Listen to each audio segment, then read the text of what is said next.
رات کے 12:30 بجے نازیہ اکیلی تھی۔ کمرے کی صفائی کرتے ہوئے الماری کے پیچھے سے ایک پرانا آئینہ نکلا۔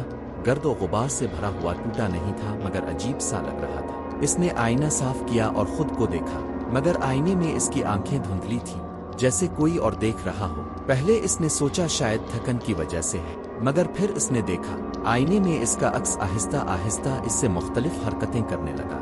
جب اس نے ہاتھ نیچے کیا عکس نے ہاتھ اوپر کیا، جب اس نے پیچھے دیکھا عکس نے سامنے گھورا۔ نازیہ کا دل زور زور سے دھڑکنے لگا۔ پھر آئینے میں اس کا عکس مسکرایا شیطانی انداز میں۔ پھر اچانک آئینے کے اندر سے آواز آئی، میری جگہ تم لے لو۔